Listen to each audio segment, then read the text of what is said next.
Okay, we are making dandelion jelly. First ingredient of dandelion jelly, dandelions. So with that, we're out here. I mean, look at all these. There are so bloody many of them. My brother's fixing to start mowing, so we're picking his yard first. We are sharing with the pollinators. There are bees and stuff flying around, hitting some of them. Right here's, yeah. What's up? See it down there? I don't know if you can or not. Yeah, you can. Yeah, right there he is. He's going to work. So anyhow, just like I did with the oil, you just need to pick the dandelion head. So, and get him when it's dry and open.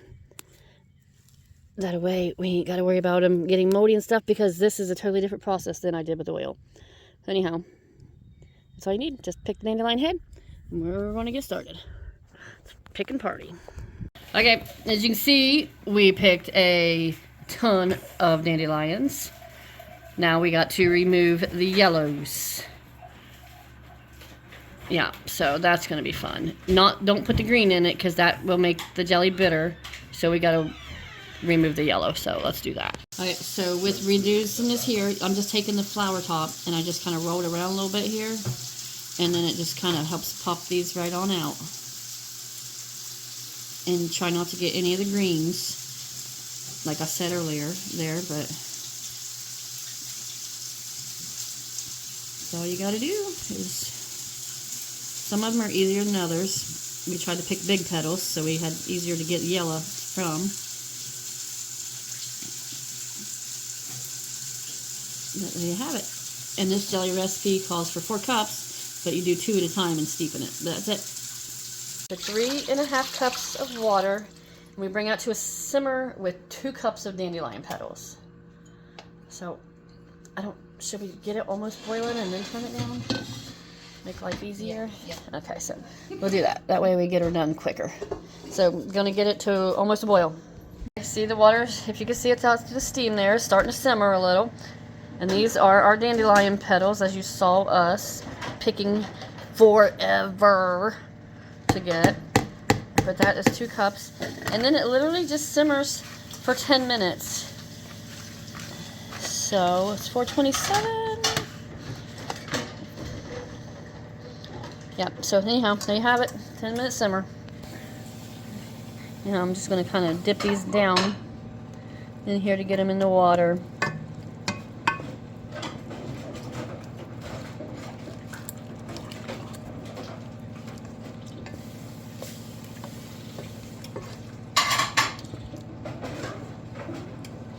There we go. 10 minutes. It's been 11 minutes. So now we got to take these out with the slotty spoon and put it in the cheesecloth here. And then we'll have to strain it out of that to make sure we get all the liquid. When this is out, then we add in the second 2-cup batch. Oh, this is really kind of difficult. Okay, anyhow, we're going to get this out of here. Okay, this is the last round, so we're just going to strain it through this cheesecloth here, because we have to measure out the water that's in it for the next batch. So we got to wash out this here pan. Yum. That's awful looking. Anyhow, there you go. We're going to do that. We're going to strain this back out, and then we're going to measure out 3 cups of the dandelion water. So let's get this here all strained. Okay, so that is 3 cups of dandelion water. Dandelion tea, I guess, because we've simmered it and steeped it. It is not pretty. I mean, yum.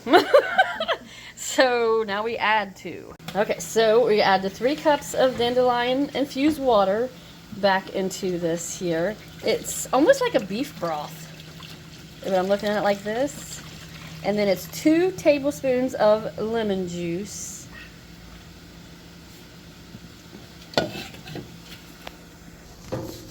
So 2 tablespoons of lemon. It's okay if it's a little extra. Lemon juice. And then a package of pectin. This is like your thickener. It's also called Sure Gel, but it's premium fruit pectin. The white powdery stuff, dump that in there. And then if you want yellow dandelion jelly, which we so do, food coloring. It said a drop, but with that kind of green, I'm thinking a drop ain't gonna do her. What do you think?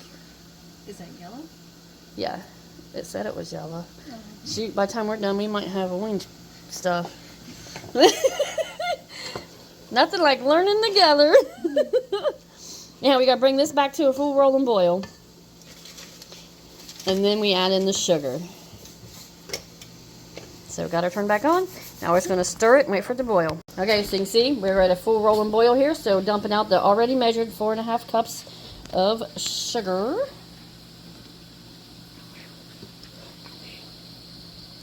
Seems like a lot of sugar, but it's what it calls for. Oh my, that is. There you go. And now we gotta bring it back to a rolling boil. Oh, it's good and yellow now. Still kind of greenish though. I don't know. Anyhow, bring it back to a full rolling boil, and then it's a 1-minute boil.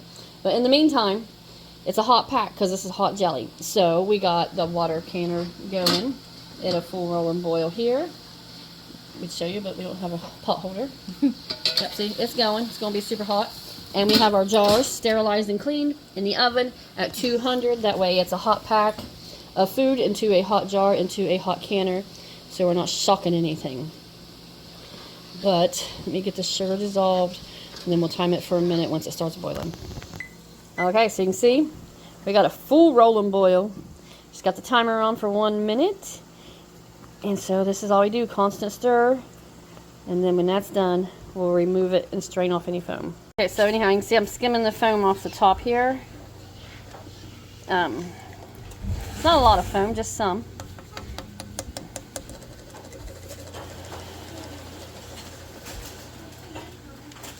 There we go. It ain't gonna hurt nothing, it's just kind of like the crystallizy part of it with where we boiled the sugar and pectin in it. So it's not like it's not edible, but it's just not pretty. Okay, she's reaching in, and we're doing 2 small jars as samples, and then we're going to have the big jars we get out of there while they're hot, and we'll start filling it. Okay, I'm ready. Now, mind, all of this is very hot. Dad, did you take the last? So you can't Can be... you put it back in? That's not a terrible color. It's like a golden tea-ish. We'll see.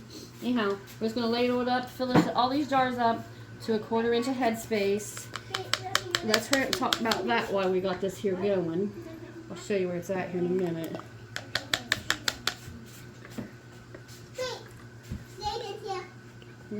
My daughter talks a lot. Y'all should know that by now. You've met her on here. Anyhow, 1/4 inch of headspace is...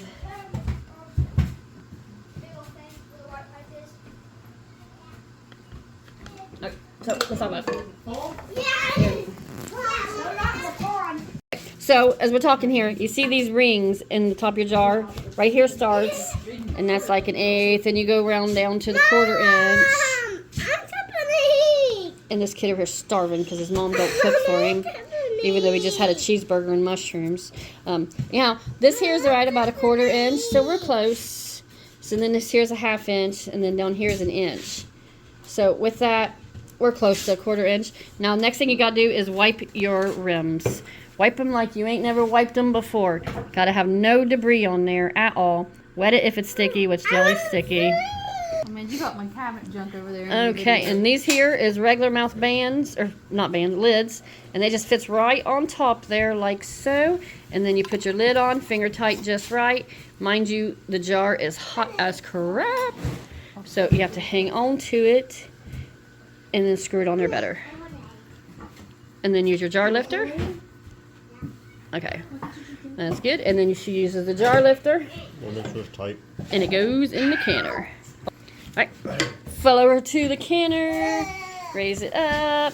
It's hot. And she'll put it right there in the middle. As soon as we get this jar put down, we'll drop her down in. Once we get them all put in there. It's got the whole batch. We got 2 pints, 1/2 pint, and 1/4 pint. And now we're just going to drop it down in there. Make sure the water is over top of your jars. So we're going to have to add some. And then it goes 7 minutes. So there you go. Time, because we're rolling boil, we're going 7 minutes. Alright, so anyhow, reach in here, shake that off. And then that will come over to the towel and we sit down. Get the other one out of here. Listen, let's show you how. Oh, hot, burn my arm off. You can see how I pick it up here. This is your handle up here. It's plastic, it rolls. You go down, this here's rubber, and it's clearly shaped like the jar grippy, and that's what holds on to it. Otherwise, you could drop it easy. So sit down here, and just make sure you leave plenty of space around the jars. That way you get adequate airflow for drying, or not drying, for it to cool down evenly, and then that is how it will heat even to seal.